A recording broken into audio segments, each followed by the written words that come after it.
longue histoire. En fait, en 1984, j'ai été engagé par une société sœur des éditions Dupuis qui s'appelait la SEP, S-E-P-P, qui s'occupait des droits dérivés des personnages de chez Dupuis. C'est une petite boîte, qui était quand même installée à avenue Louise à Bruxelles, qui avait un département audiovisuel, merchandising et audio, et replacement également. Et à l'époque, moi j'avais été engagé pour travailler sur un projet de dessin animé Marsupilami. C'est comme ça que, inévitablement, un jour ou l'autre, André Franquin a vu mes dessins. Donc, dans un premier temps, il venait à la CEP pour continuer à développer d'autres produits dérivés avec le Gaston Lagaffe, etc. Et puis, quand il était question d'avancer un petit peu dans ce projet de dessin animé, on lui a montré mes dessins. Je me souviens très très bien de ce jour un peu épique, un peu difficile. C'est qu'il y avait dans cette société une immense salle de réunion avec une immense table qui n'en finissait pas. Et j'ai été convoqué. Le téléphone a sonné dans mon petit atelier, on m'a appelé. On m'a invité à me rendre dans la salle de réunion. Quand j'ai ouvert la porte de la salle de réunion, enfin les portes de la salle de réunion, il y avait là cette grande table avec tous mes dessins. Il y avait les différents directeurs de département, Yvan Delporte et Franquin. Et moi, je rentre tout petit, et impressionné évidemment. Et André Franquin avait eu le temps de faire le tour de ses dessins. Et il m'a dit, je me souviens très très bien, c'est très bien, j'aime beaucoup, bien que ce ne soit pas comme ça que je vois les choses. Et là, il parlait pas du Marsupilami, mais des personnages secondaires qu'on m'avait demandé de développer. Parce que dans un dessin animé, évidemment, il y a les personnages principaux, mais il y a toujours tout un univers à développer. Et une boîte comme la CEP, elle tient vraiment à y mettre son grain de sel. Donc il fallait qu'elle ajoute des petits éléments, histoire de grappiller au passage quelques droits d'auteur. On sait bien comment ça marche. Et André Franquin, au moment où il me dit, c'est pas vraiment comme ça que je vois les choses, il ajoute dans la foulée, mais vous ne devriez pas traîner ici trop longtemps. Et là, je suis sorti, je dis un grand merci. Je me suis dit, à ce moment-là, peut-être voit-il en moi un potentiel, la possibilité de devenir un dessinateur de bande dessinée, ce que je rêvais de faire. Moi, quand je suis allé à la CEP et que j'ai accepté d'être engagé, je me suis dit, je vais rester ici 2-3 ans, parce que mon but, c'était vraiment de faire de la bande dessinée. Là, j'étais là pour nourrir la famille. Je venais d'avoir un premier enfant.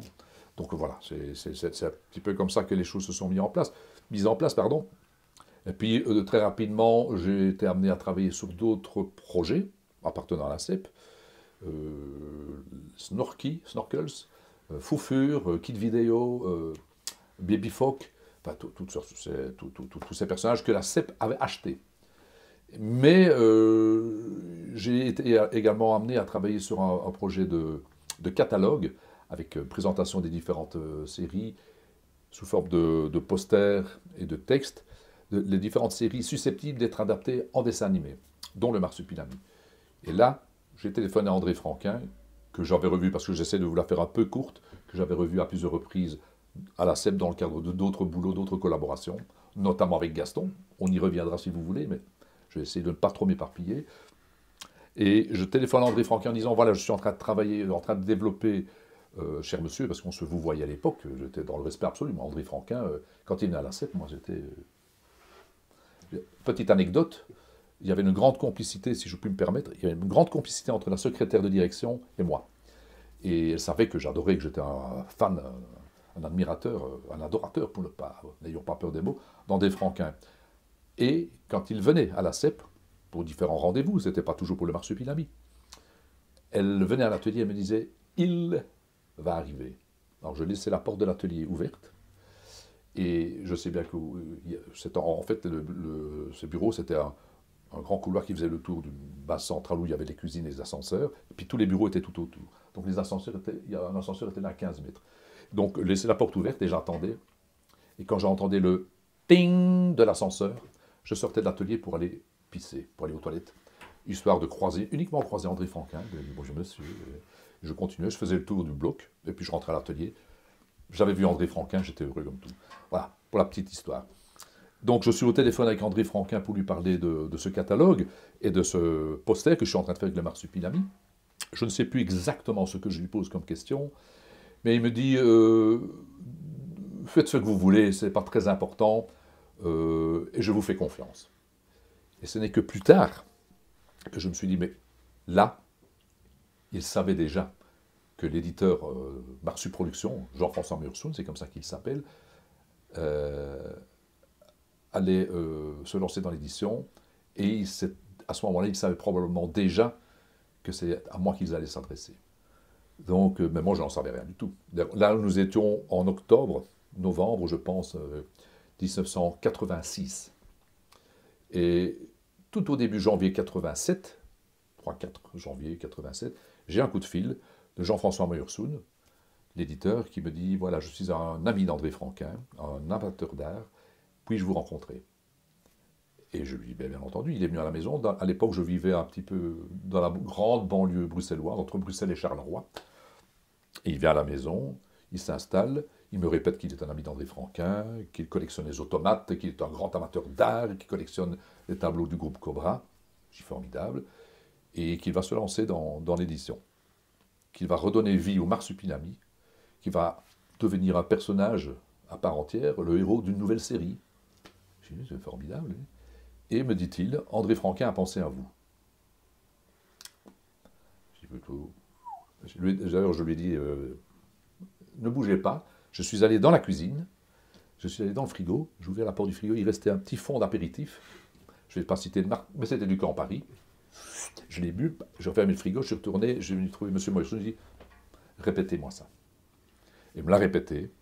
Et alors là, je n'en revenais pas parce que j'avais bien compris que, comment dirais-je, ça se passait bien entre André Franquin et moi, parce qu'il m'avait déjà demandé, il m'avait déjà confié le dessin de Gaston Lagaffe pour d'autres choses, pas pour de la bande dessinée, mais il m'avait déjà demandé de dessiner Gaston pour lui, parce que André Franquin avait des hauts et des bas, vous n'êtes pas sans le savoir, et donc quand il était en pleine forme, il préférait consacrer son temps et son énergie à Gaston Lagaffe, son autre personnage. Donc quand il est question de redonner vie au Marsupilami, il dit, mais moi, je ne peux pas, je n'aurai jamais la force, le courage et le temps de dessiner des 44 pages, des 44 planches de Marsupilami. Et c'est là qu'est née l'idée géniale, je trouve, d'essayer de rechercher un jeune dessinateur, que j'étais à l'époque, pour dessiner le Marsupilami. Et c'est d'ailleurs, pour la petite histoire à nouveau, pas André Franquin qui a pensé à moi tout de suite, parce qu'André Franquin, c'était un doux rêveur, il était toujours dans ces histoires de bande dessinée quand il allait bien. Et c'est Liliane Franquin, son épouse, qui lui a dit, mais le gars là, la CEP, la SEPP, tu l'as croisé quelques fois, tu as l'air de l'apprécier, il s'en sort pas trop mal. Il s'en sort pas trop mal, je pense que Liliane Franquin m'aimait bien aussi. Et je dit, bah oui, pourquoi pas. Et voilà comment l'aventure a commencé. J'ai fait mes 4 mois de préavis à la CEP, et au bout de 4 mois, enfin, durant ces 4 mois de préavis, j'allais régulièrement le soir et les week-ends chez André Franquin pour continuer mon apprentissage du dessin du Marsupilami. Parce que même si j'avais dessiné pour cette bibliographie, pour ce projet de dessin animé, il est vrai que je n'étais pas à 100% là-dessus, que dans un premier temps, j'ai beaucoup recopié les dessins d'André Franquin, et puis recopié des décors qui avaient été faits par d'autres auteurs qui avaient déjà travaillé sur des bibliographiques auparavant. Donc je n'étais pas prêt du tout à faire vivre le Marsupilami dans un album de bande dessinée et raconter une histoire véritablement. Donc j'allais voir André Franquin. Comme ça, dès que j'en avais le loisir. Et c'est là qu'il m'a vraiment appris le métier. Il m'a dit, oui, vous dessinez bien le Marsupilami, vous le maîtrisez, mais j'aimerais bien vous voir le dessiner, le faire vivre. Faites-le moi en train de courir, faites-le moi en train de rire, ému, ayant faim, affamé, fâché, sautillant. Donc j'ai commencé comme ça, qu'on crée un personnage et qu'on se l'approprie, c'est en le faisant vivre et en essayant de faire passer des émotions, des sentiments. Et petit à petit, ça a commencé à venir. Mais moi, je n'avais jamais véritablement fait de bande dessinée auparavant. Je vais travailler un peu pour les éditions de presse européenne, qui est une maison d'édition ici en Belgique. Enfin, on y reviendra plus tard. En gros, c'est ça l'histoire de la CEP, et c'est l'histoire de ma rencontre avec André Franquin. Als u geen striptekenaar was geworden, wat was u dan geworden? Je pense que je me serais dirigé vers l'architecture. Parce que j'ai, dans mon cursus scolaire, après ce qu'on appelle les primaires ici en Belgique, je ne sais pas comment ça se passe aux Pays-Bas, on a 6 années d'humanité. En France, c'est le collège et le lycée, entre la sortie des primaires et juste avant le bac. Là, j'ai fait ce qu'on appelle les humanités scientifiques, les maths sciences. Rien à voir. Mais j'allais quand même à l'académie 1 ou 2 fois par semaine pour continuer à dessiner, là, pour plutôt apprendre à vraiment dessiner, faire du nu, etc. Enfin, je ne vais pas trop m'appesantir parce que la question est de savoir ce que j'aurais fait. Donc, au sortir de ces humanités, fort de ce diplôme de maths sciences, je suis allé pour m'inscrire à l'école des beaux-arts à Liège. Et je me dis, je vais faire de l'architecture, je vais aller voir un petit peu comment se présente le programme des études d'architecte. Et là, j'ai découvert qu'il y avait une option qui me plaisait énormément, c'était la restauration de monuments anciens. Et pourquoi n'ai-je pas fait restaurateur de monuments anciens? C'est parce que c'était 4 ans d'architecture et 3 ans de spécialisation en restauration. En restauration. Donc j'ai dit 7 ans d'études, là, je n'aurais pas le temps de faire des petits Mickey. Mais bon, si je n'avais pas eu l'occasion de faire des petits Mickey, si je n'avais pas aimé ça, il est plus que vraisemblable que je me serais orienté quand même vers un métier plutôt artistique, armé de mes petites connaissances en maths, de scientifique, je serais allé vers l'architecture et vraisemblablement vers la restauration de monuments anciens. Après, je pense aussi que, vu que je suis bavard, j'aurais aimé faire de la radio. Mais je n'en avais pas l'attention à cette époque-là, vu que je ne la connaissais pas. La radio, je l'aime depuis que je suis dessinateur de bande dessinée indépendant, parce que je l'écoute tous les jours. C'est très pratique la radio, parce que quand vous travaillez, vous dessinez, vous pouvez écouter la radio sans que ça n'influe sur votre travail. Ce n'est pas la même partie du cerveau qui travaille. D'ailleurs, pendant ma journée, je suis en Palombie avec le marsupilami, tous mes personnages, ou ailleurs d'ailleurs. Et le soir, quand j'ai fini, je pense que j'étais très concentré sur mon travail, mais je peux vous raconter tout ce qui a été dit à la radio. C'est vraiment 2 parties du cerveau qui fonctionnent. En revanche, si je dois écrire, même lettré, je suis incapable de le faire en écoutant la radio. Waarom heeft u voor de naam Batem gekozen? Ce n'est pas une très longue histoire, mais c'est assez particulier. Moi, je m'appelle Luc Collin. Et le jour où on m'a demandé de choisir un pseudonyme, pour diverses raisons, je me suis souvenu que quand j'étais gamin, enfin pas gamin, quand j'étais étudiant à Saint-Luc, on m'appelait déjà Batem. Pourquoi? Parce que cela vient d'une vieille tradition ardennaise, des Ardennes belges, hein, qui veut que lorsque 2 personnes, 2 connaissances se rencontrent, 2 personnes du même prénom se croisent, l'aîné, le plus âgé, appelle le plus jeune baptême, parce que le même nom de baptême. Voilà, comme ça on va dire bonjour Luc, comment vas-tu Luc? Oui, et toi Luc, tu vas bien? Non, c'est plutôt comment vas-tu Luc? Très bien, baptême. Voilà, l'aîné appelle le plus jeune baptême. Et quand j'étais à Saint-Luc déjà, il y avait dans ma classe un autre étudiant, Luc Van Lintout, qui est dessinateur de bande dessinée aujourd'hui, qui signe Stiban, et qui connaissait cette tradition, et qui m'a toujours appelé baptême. Et tout le monde m'a toujours appelé baptême. Voilà, d'où ça vient. J'ai changé l'orthographe, évidemment. Het eerste album, De Staart van de Marsupilami, is in een korte tijd gemaakt. Hoe is dat in zijn werk gegaan en wat was de invloed van Franquin hierin? Comment nous travaillons avec André Franquin? D'abord, il est vrai que cet album a été fait très rapidement. 3 mois. 3 mois. Je me suis mis au boulot début mai et au mois de septembre, il était présenté à la presse. Donc, il y a eu 3 mois plus un mois et demi pour la pression, le séchage, etc. Donc, comment procédions-nous? Je recevais le scénario de Greg sous forme de feuilles dactylographiées, je pourrais vous en montrer plus tard. Et moi, je me mettais au boulot, je prenais des feuilles de papier machine A3, et je faisais un prédécoupage au départ du scénario proposé par Greg, avec énormément de difficultés, des grosses gouttes qui suaient. Enfin, je suais, mais moi, je faisais... c'est là que je me rendais compte que je n'avais jamais véritablement fait de bande dessinée. Donc, qu'est-ce qui s'est passé très rapidement? Je suis allé tirer le bas du pantalon du maître, disant « Oh, Franquin, c'est difficile !» Donc, il a dit « Mais oui, mais ne tracasse pas, c'est prévu comme ça, viens avec ton découpage à la maison. » Et ensemble, on revisitait mon travail, et il me disait, dans un premier temps, de façon... Ça a toujours été... Il n'y a jamais eu de relation de maître à élève avec André Franquin. Il a toujours eu énormément de tact et de psychologie pour me tenir le pinceau, me prendre sous son aile protectrice et m'expliquer les choses. Mais au début, on était très pressés, donc au début, les petites indications étaient verbales, des petits croquis par-ci par-là, en m'expliquant, mais là, t'en fais trop, là, tu veux vraiment que le lecteur en ait pour son argent, simplifie, et là, petit à petit, j'apprends vraiment le métier, comment on compose une case, la géométrie d'une case, bien me mettre en tête qu'une case, en fait, elle suit la précédente, et puis elle précède la suivante, et comment on fait pour que le lecteur passe d'une case à l'autre, avec beaucoup de fluidité, et petit à petit, et il commence à me faire des petits croquis, des petites mises en place. Et chaque fois que j'ai fait 5-6 pages de découpage, je reviens chez André Franquin. Et là, il y a une relation plus qu'amicale qui s'installe, une relation une véritable complicité, voire une intimité entre nous. Et puis, c'est armé de tous ces croquis que je passe à la réalisation des planches. Et plus on avance dans l'album, plus on sent qu'on va y arriver. Et puis je suis en forme. Je pense en toute humilité que je n'ai pas été trop mauvais élève. Je pense qu'en lui montrant les pages, au départ, il a dû avoir la trouille en disant bah, comment va-t-on faire s'il nous reste encore 2 mois et demi pour faire les 2 tiers de l'album. Mais c'est pas encore tout à fait ça. Mais j'en voulais et j'étais encouragé par son épouse, hein, Liliane Franquin. Je le rappelle, c'est elle qui a pensé à moi. Liliane Franquin aime son mari, elle le protège. Et j'ai l'habitude de dire que, bien sûr, j'étais un bon élève, mais si j'ai un talent, mon véritable talent, c'est d'avoir été sympathique aux yeux de Liliane Franquin, son épouse. Sans quoi, aujourd'hui, je ne serais pas là en train de vous parler du marsupilami. Ah, puis après, bon, plus on avance, puis André Franquin se détend, puis je sens qu'il commence à avoir confiance en moi, et on commence à vraiment s'amuser. Il m'envoie des croquis un peu plus détaillés, etc. Et moi, voilà, ça devient subitement très confortable, et je suis à la maison et je dessine.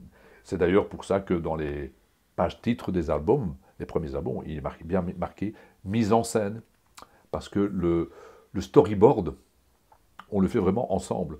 Et tout ce que moi j'ai fait avant, et qui n'est pas bon, il me le corrige. Avec, je le répète, beaucoup de tact et d'amitié. Enfin, moi qui ai découvert la bande dessinée dans le journal de Spirou, Robe douce, mon papa était abonné plus jeune, enfin il avait gardé ses Spirou, ses magazines, et moi déjà à l'époque, j'aime toute cette bande dessinée, mais je jette mon dévolu sur André Franquin. C'est déjà André Franquin qui est ma star, c'est mon idole. Et 25 ans plus tard, enfin même pas 25 ans que je raconte, 20 ans plus tard, je suis avec André Franquin chez lui, il m'apprend le métier, je dessine sur des planches de bande dessinée un de ses personnages, sur un scénario de Greg. Il ne faut pas oublier que Greg, c'était pas n'importe qui. Et en plus de ça, je vais boire des coups avec André Franquin, on va au restaurant. Il m'invite chez lui, j'ai ma table à dessin dans sa maison dans le Midi de la France. C'est un conte de fées. Vraiment extraordinaire, quoi. Pour bien le faire comprendre aux enfants, quand je vais dans les écoles ou dans des bibliothèques, je vais faire des petits ateliers, et que j'essaie de faire comprendre aux enfants l'espèce de conte de fées, de rêve que je suis en train de vivre, je leur demande, il y a quelqu'un parmi vous qui aime le football, par exemple? Et puis, il y en a toujours bien qui dit, ouais, moi j'aime bien le football. Et qui aimes-tu comme joueur de football? Mbappé, évidemment. Je dis, ben, imagine que Mbappé t'appelle, te téléphone et te dit, tiens, on se voit demain, non seulement on va faire un match, mais on va partir, on va aller faire le championnat ensemble. Eh bien, c'est ça que j'ai vécu. Exactement. Het 11e album Hooba Banana is opgedragen aan Franquin. Welke rol heeft hij in de voorgaande albums gespeeld en in hoeverre heeft hij u meer verantwoordelijkheid gegeven? Bien sûr, oui. Il me donnait de plus en plus de responsabilités, c'était son but d'ailleurs. Lui, ce qu'il voulait, c'est que je dessine le marsupilami, que je me l'approprie. Il ne voulait en aucun cas que ça devienne un handicap. Vous savez que André Franquin a dessiné très longtemps Spirou et Fantasio, ce n'était pas ses personnages, et ça avait fini par le coincer. Et il avait peur que ça m'arrive également. Donc il voulait que je m'envole le plus rapidement possible et que je me l'approprie, et que peut-être un jour j'en fasse autre chose. Mais ça, il n'en était pas question pour moi. Toujours est-il que, comme je disais tout à l'heure, pour les 3 premiers albums, on a travaillé comme pour le premier, donc en se voyant régulièrement avec mon découpage, qu'il revisitait. Même, j'irai même plus loin, le 3e album, je suis avec lui pour commencer le découpage, avec lui dans le Midi de la France, à côté de lui. Et là, je dois même lui taper sur les mains en lui disant « Oh, tu vas trop loin », quand il faisait des croquis très poussés sur des feuilles volantes, évidemment. Je dis « Mais ces dessins sont trop beaux, qu'est-ce que tu veux que j'en fasse? Je ne vais pas copier tes dessins, ça ne sert à rien. » Donc là, il allait un peu loin. Mais en même temps, je ne pouvais pas l'en empêcher. Il fallait qu'il trouve son plaisir. Donc j'ai gardé tous ces petits croquis, évidemment, et puis après, j'en ai fait ce que je pouvais. Mais à nouveau, je le répète, je faisais mes planches tout seul comme un grand à la maison. Il n'a jamais été question qu'André Franquin crayonne et que moi j'encre ses crayons. Et je l'ai lu à l'époque dans la presse. Non. Mais il est vrai que parfois, il s'est laissé aller en faisant des croquis préparatoires merveilleux. Mais ça, c'est le talent, la générosité. Il dessinait gourmandise, c'était plus fort que lui. Ça, c'était pour les 3 premiers albums. Ensuite, je ne sais pas si vous vous souvenez, dès 89 jusqu'à 92, 91, 92, peut-être 93, 91, 92, 93, André Franquin était fortement occupé par un autre projet qui était les Tifous. Ça vous dit quelque chose, ça, les petits fous? C'était un projet de dessin animé et André Franquin se jette à corps perdu là-dedans. Il travaille énormément. C'est la première fois même que je le vois se laisser pousser la barbe, tellement il est pris par le boulot. Il n'empêche qu'il me reçoit quand même dans le Midi de la France, puisqu'on est en 89, et qu'il me lance sur le Mars Noir. Mais ensuite, pendant 2-3 albums, il n'est pratiquement plus là. Je ne le vois que pour aller lui dire bonjour, aller manger un petit bout. Il n'a pas le temps. Et puis alors les petits fous ont connu l'échec retentissant que l'on sait. Ça n'a pas marché du tout. Je pense même que ça a été un gros choc pour lui parce que la qualité n'était pas là.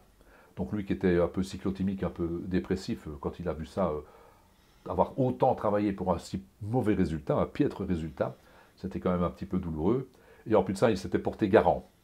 Voilà, c'était un projet derrière lequel il n'y a pas énormément d'argent, donc il s'était porté garant, donc il avait mis son argent en lui. Et il a perdu et de son amour-propre et de l'argent sur ce coup-là.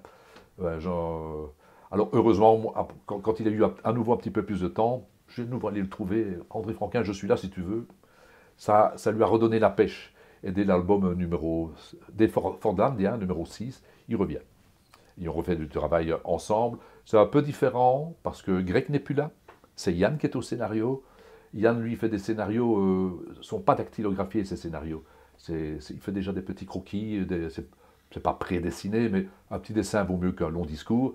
Et il croque bien d'ailleurs, tout y est, les expressions y sont. Et je reçois le scénario, je vais voir André, et ensemble on s'amuse à découvrir ce scénario, à dessiner ensemble, de nouveau avec gourmandise. Ça c'est quelque chose que j'avais probablement déjà en moi, cette espèce d'enthousiasme que vous devez sentir dans mon emportement. Mais il développe davantage ma façon de dessiner avec gourmandise, avec allez, on regarde, on ne voit pas le temps passer, on dessine des heures et youpi, on s'amuse. Et moi, en plus de ça, cela dit entre nous, je vois que je lui fais du bien, que ça lui fait du bien. Et Liliane, son épouse, voit que je lui fais du bien. Ça, une espèce de communion. Et moi, ça me fait énormément de bien, puisque ça fait des albums bien meilleurs. C'est quand même le maître. C'est pour moi. Il s'excuse de me faire des commentaires, de me faire des remarques. Mais je dis, vas-y, je prends, moi, tant que tu veux. Peut-être que de la part d'un autre dessinateur, ça pourrait être un peu blessant, mais tu peux me dire tout ce que tu veux. De toute façon, je prends, je le respirais par tous les pores de la peau. Voilà, et ça va comme ça jusqu'à l'album numéro 9. Puis là, à nouveau, l'album numéro 10, il me dit, mais tu dois t'envoler. Au début, vous savez, il me demande, mon éditeur demande à ce que ce soit Franquin qui fasse les 2 premières couvertures. Ah, c'est le côté commercial. Ça, il peut dire, les couvertures sont de Franquin. Mais dès le 2e album, Franquin fait la couverture, mais sur la couverture, il y a le petit panda. Et puis moi, je ne veux pas dessiner le petit panda. Il faut que Luc, c'est son personnage. Et déjà, il me pousse vraiment, il veut vraiment que je fasse partie de l'histoire. Et puis à partir de l'album numéro 3, c'est moi qui fais les couvertures, il ne veut plus en entendre parler. Et puis après, le numéro 11, ben, il n'est plus là. Puisqu'il disparaît dans la nuit du 4 au 5 janvier 1997. Et là, j'ai juste eu le temps de lui montrer, je pense, les 5 ou 6 premières pages de Badouba Banana. Oui, c'est ça. Je vais manger un petit bout avec lui. On est début décembre, ou mi-décembre, je ne sais pas. Il découvre les planches, il ne parle pas avec enthousiasme, on écoute de la musique, on va manger un petit bout tous les deux. On revient chez lui et on passe la soirée ensemble. Et c'est la dernière fois que je le vois. U heeft met heel wat scenaristen samengewerkt, sinds 2006 met Stefane Koolman. Dat is al een hele lange tijd. Wat zorgt ervoor dat deze samenwerking zo lang voortgaat? D'abord et avant tout parce que j'aime son travail. Deuxièmement, parce que lui continue à avoir de bonnes idées. Et troisièmement, nous sommes des amis. À un moment donné, ça ne marchait plus trop entre lui et l'éditeur. Et c'est moi qui ai insisté pour qu'il reste. Maintenant, ce sont des petits détails. Ce qu'il y a également, c'est que il arrive dans l'aventure Marsupilami à partir de l'album 19, Magie Blanche. Et là, à l'origine, c'est moi qui ai l'idée de faire neiger sur la jungle. Et je veux écrire le scénario. Et je ne vois que les gags que la neige sur la jungle va amener. Le jaguar qui glisse sur le verglas, enfin qui glisse sur le rio gelé, les poissons ou les grenouilles qui se cassent la figure, enfin les pirates. Enfin, bref, je ne vois que les gags, mais je ne vois pas comment faire neiger sur la jungle. C'est un vrai problème, parce que j'étais encore coincé par ce que m'avait toujours dit André Franquin, qui sait toujours, même quand il fait des trucs, il est dans la plus grande fantaisie, même quand il travaille avec le marsupilami, il y a toujours quelque chose de très réaliste. La preuve, c'est que le marsupilami, il est tellement bien foutu, il est tellement génial, cet animal, que même pour les plus grands scientifiques belges, il a sa place dans le règne animal. On pourra y revenir plus tard si on veut. Toujours est-il que Stéphane Coleman me propose de s'emparer de ce scénario et d'essayer de trouver de quelle façon il va faire neiger sur la jungle. Et il me ramène ce scénario auquel je n'aurais jamais pensé, et surtout que je n'aurais pas osé écrire, c'est qu'il amène dans la série une autre dimension. La magie, le chamanisme qui est propre à l'Amérique du Sud, qui existe et qui est toujours omniprésent. Donc il amène une touche un petit peu plus surréaliste, va-t-on dire, ce qui nous permet après de faire vivre des aventures au marsupilami extraordinaires. Le marsupilami va voyager dans le temps, à partir de Santa Calamidad, qui est un album, dans l'album 21 je pense, on l'emmène au temps des conquistadors, etc. Ce qui renouvelle le genre, ce qui nous permet d'alimenter et d'enrichir les histoires, parce qu'on ne peut pas passer 34 albums à dessiner le marsupilami un petit peu incommodé par un ennemi, et qui va trouver une solution en lui tapant des coups de poing sur la figure, des coups de queue pour être plus précis. Donc voilà pourquoi Stéphane Coleman est toujours là. Je peux vous faire un petit scoop. L'album sur lequel je suis en train de travailler est le dernier que je fais avec Stéphane Coleman. Après, Stéphane Coleman se retire, il a fait un petit peu le tour, et je travaille avec un autre scénariste, dont je tairai le nom jusqu'à présent, même si je sais que tout ça sont des secrets de polichinelle, parce que aussi invité par l'éditeur voudrait qu'on s'adresse à un public plus jeune. Ça me fait toujours un petit peu peur, parce que moi j'aime bien la double lecture, mais peut-être qu'effectivement on ne se rend pas compte, ni Stéphane ni moi, que nous vieillissons, et qu'on a besoin, peut-être un peu, que la série a peut-être besoin d'un peu de sang frais. Alors j'aime autant que ce soit du sang frais du côté du scénariste plutôt que du dessinateur, hein, mais ça c'est une autre histoire. Bah, mais voilà, en plus de ça, Stéphane Coleman, ce que j'ai oublié de préciser, c'est quelqu'un que moi aussi j'admire depuis longtemps. Nous avons le même âge, mais quel dessinateur. Et quand j'ai eu la chance de le croiser lors de festivals, et qu'un jour il est venu me trouver en me disant « Tiens, il paraît que tu habites à Liège, quand est-ce que tu m'invites ?» Avec son arrogance, c'est un charlatan, hein, pas un charlatan, un petit kéké, Stéphane, comment j'ai dit. Écoute, je range, j'ouvre mon agenda, je t'ai invité. Ça n'a pas manqué, une semaine après, il était à la maison. Et c'est pas comme si j'avais invité Franquin, mais presque. Je suis toujours en admiration devant les autres, surtout quand ils font un travail comme celui-là. Et puis, petit à petit, on s'est rendu compte, il est venu travailler ici pendant 2 albums, pratiquement 2 fois 6 mois. Il était assis à cette petite table là derrière vous. Moi, j'avais laissé le store, lui avait laissé le truc ouvert. Il travaillait avec des lunettes de soleil.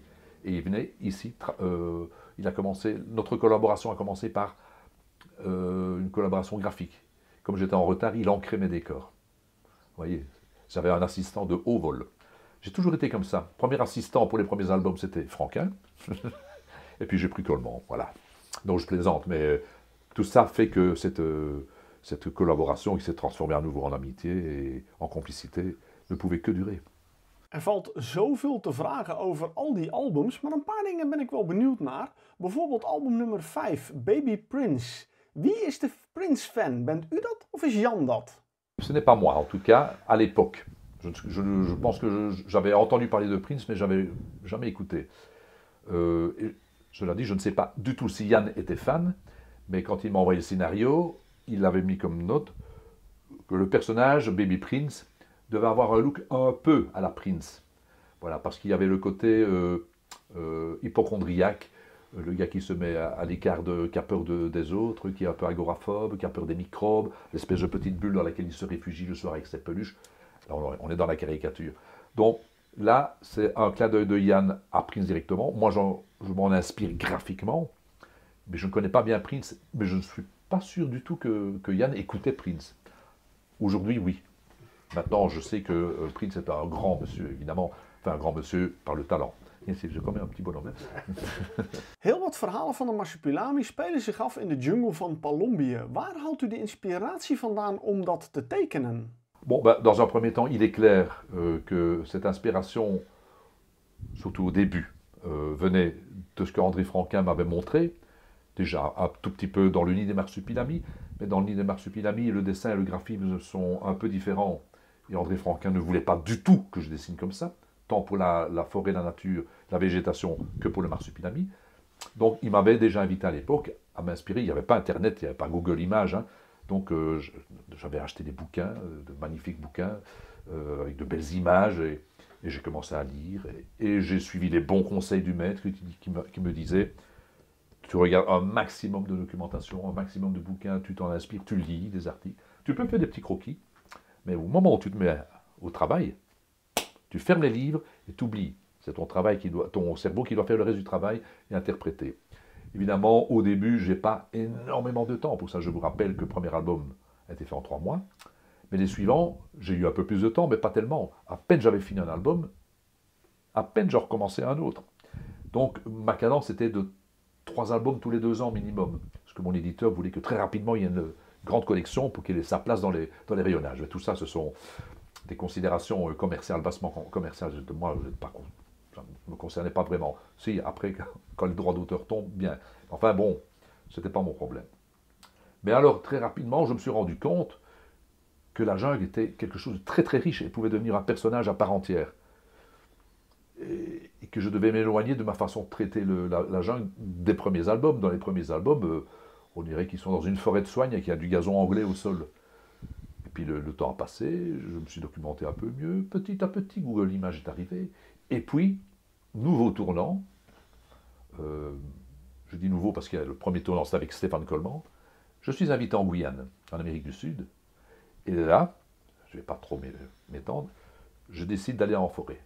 Et je vais en forêt au départ d'un camp qui s'appelle le camp Sisam, qui n'est accessible qu'en pirogue et en hélicoptère. Donc je vais au camp Sisam, en hélicoptère, je sais que je reviendrai en pirogue, et arrivé là-bas, je me dis, je vais aller voir s'il n'y a pas des marsupilamis là dans le coin. Et un guide m'emmène dans la forêt, dans la jungle. Et j'avance dans cette jungle, et je m'aperçois qu'effectivement, il n'y a pas...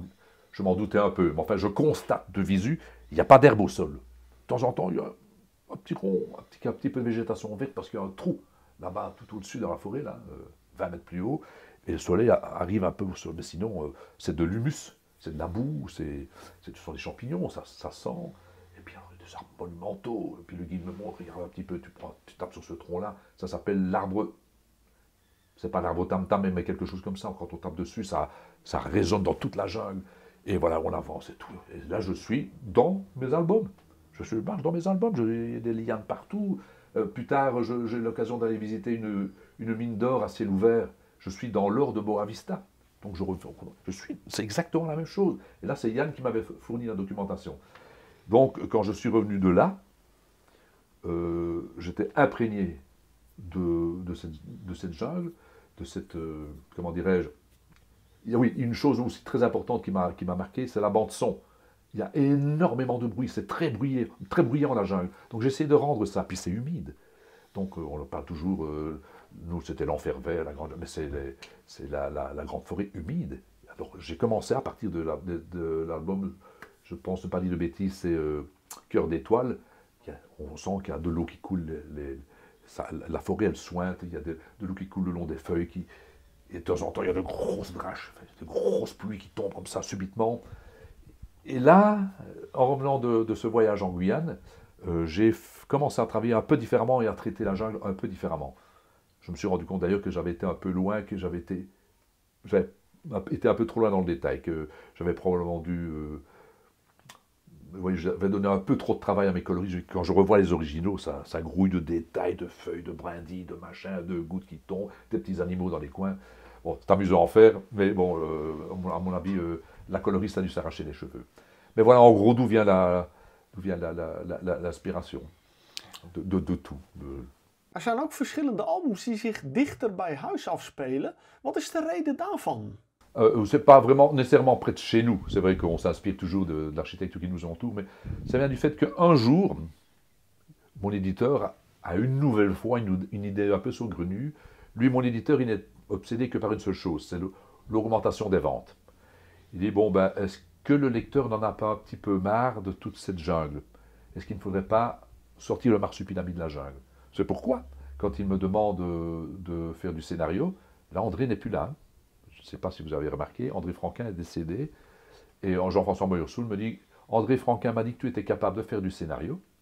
Je t'invite à faire du scénario. C'est comme ça que j'écris l'album numéro 12, donc qui vient après Hubba Banana, qui s'appelle, je ne sais pas de bêtises, Traficage Hollywood. Et il me dit, mais il faut sortir le marsupilami de la jungle. Donc si je le sors de la jungle, c'est pas à mon corps défendant, mais presque. Parce que pour moi, le marsupilami doit évoluer dans la jungle, avec le nid, c'est petit, la faune, la flore, enfin, c'est ça le marsupilami, c'est King Kong, Tarzan et Indiana Jones en même temps. Il doit rester là. Et en plus de ça, entre nous, je suis beaucoup plus à l'aise dans le dessin de la nature et des animaux que le dessin des grandes villes et des bagnoles. Ça j'aime pas trop. Bon, enfin bon. Donc je me mets à l'écriture de ce scénario en mettant à profit un de mes voyages à Los Angeles.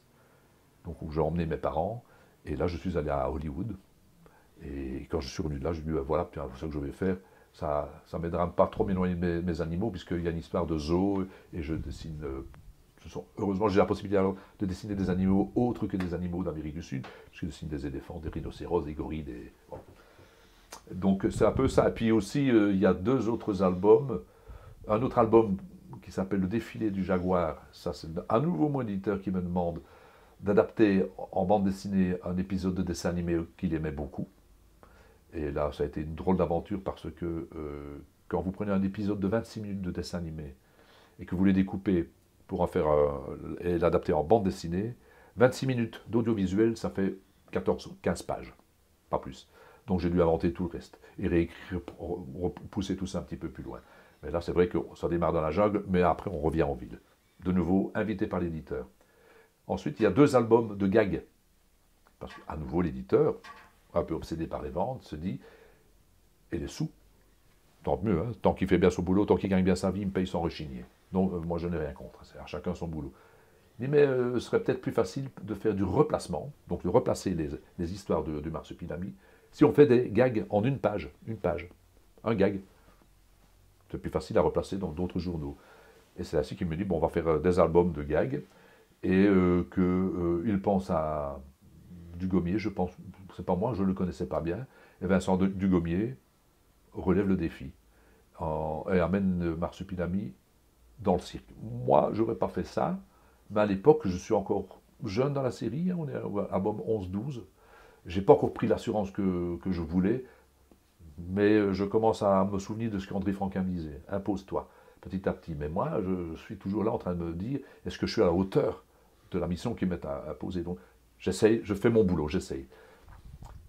Mais c'est vrai que quand on réfléchit bien, je n'avais pas tellement tort. Le marsupilami, on le sort de la jungle, on le prive de sa jungle, de sa liberté, on le fout, pas en cage, mais presque, on le fout dans un cirque. Bon, enfin bon, bref, on est dans un cirque, le cirque est itinérant, on n'est plus dans la jungle, mais de nouveau, invité par l'éditeur. Et puis dès que je peux me débarrasser de ça, qu'est-ce que je fais? Hop, je refous le camp dans la jungle. Is het na 36 jaar en 33 albums nog steeds leuk om de Marsupilami te tekenen?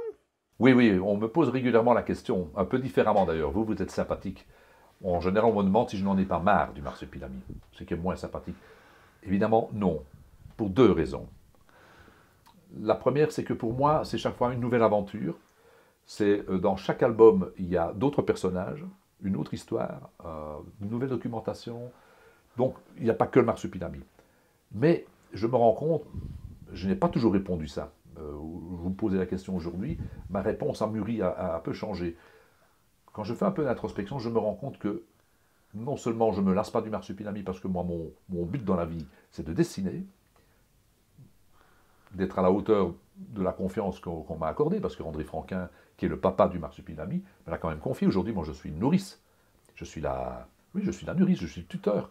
On n'abandonne pas ses enfants comme ça. Hein, donc ça, deuxième. Et troisième chose, je me rends compte que je ne m'en lasse pas. Pourquoi? Parce que c'est un métier rare, le métier de dessinateur. On peut évoluer très longtemps. Aujourd'hui, j'ai 63 ans et je dessine mieux qu'hier et qu'avant-hier. Chaque jour qui passe, je me sens un peu plus à l'aise, un peu moins malhabile, si on veut. Si je voulais être un peu vantard, je dirais un peu plus fort qu'hier. Donc, je redécouvre d'autres façons de le faire bouger. André Franquin m'avait toujours dit, tu verras un jour, tu en auras fait le tour et tu en auras ras-le-bol.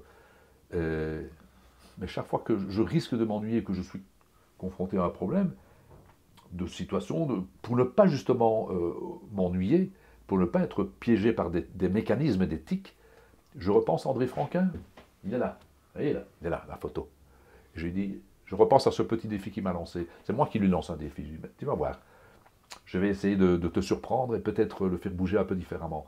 Parce qu'il est clair qu'aujourd'hui, je l'ai beaucoup plus dessiné que le maître, le marsupilami. Ça fait quand même 36 ans que je me balade avec lui, je le tiens par la main. Je suis sur le 34e album, plus l'encyclopédie, plus tous les dessins que j'ai fait pour les épisodes de dessins animés, plus la bible graphique, plus tous les dessins pour le merchandising. Je ne vous parle pas des milliers de dédicaces que j'ai faites. J'en ai fait des kilomètres de queue et des milliers de tâches. Donc, de ça, je pourrais me lasser. Mais de le faire vivre, de le mettre en scène, jamais. Quand je vois le petit dessin que j'ai fait ici pour mon ami Danny, je me dis, jamais j'aurais pu faire ça il y a 2 ans. C'est un peu moins difficile pour moi. Donc tous les jours, je me dis, c'est encore plus amusant qu'hier, tiens. Cela dit, j'ai des petites récréations. Hein. Je fais un peu autre chose que de la bande dessinée. Pour l'instant, j'ai le grand loisir de faire des grandes illustrations à l'acrylique. Ma Bible, à moi, d'origine, ma véritable Bible, moi, c'était la bande dessinée franco-belge, le journal de Spirou. Pendant mes études, j'ai vu qu'il existait d'autres bandes dessinées. Vous pouvez aller vous balader dans mes bibliothèques. Il y a bien d'autres choses que cette bande dessinée-là. Et je suis tous les romans graphiques que font les jeunes. Je travaille en atelier où on est 10 dessinateurs, donc des plus jeunes, illustratrices, etc. J'ai toujours ce plaisir de partager, d'aller voir leur travail. Ils amènent leurs albums, leur coup de foudre, on échange énormément. Je pense que c'est comme ça qu'on évite d'être trop rapidement un vieux con. Ça doit aider, j'imagine. Donc voilà pourquoi ça ne me lasse pas du tout, au contraire.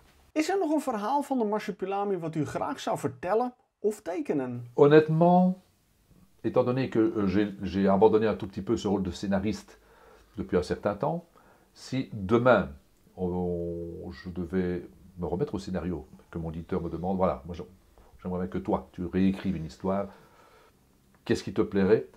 Je n'ai pas d'histoire particulière concernant le marsupilami, mais ce qui est certain, c'est que j'accorderai beaucoup plus d'importance à la jungle, à la nature, à la forêt. Et peut-être que je me servirai de cette petite porte que Stéphane Coleman m'a ouverte pour aller vers quelque chose d'un peu fantastique, sans sombrer dans la science-fiction ou dans le délire absolu, mais que la jungle soit vivante d'une façon ou d'une autre. Mais je n'y ai pas véritablement pensé, donc je ne vais pas aller plus loin dans ma réponse pour ne pas dire de bêtises, mais c'est là que je raconterai. C'est peut-être avec toute la famille véritablement prise en otage, peut-être par cette forêt. Voilà, je réfléchis en même temps que je vous réponds là. Hein. C'est plutôt ça que je ferai. Mais je n'y ai pas vraiment pensé, effectivement. Mais la jungle, personnage à part entière. Il ne faut pas ramener des marsupilami. On ne va pas commencer à dessiner les aventures du marsupilami à New York. Pour moi, c'est du délire. Ça. Merci. You're welcome. Bienvenido.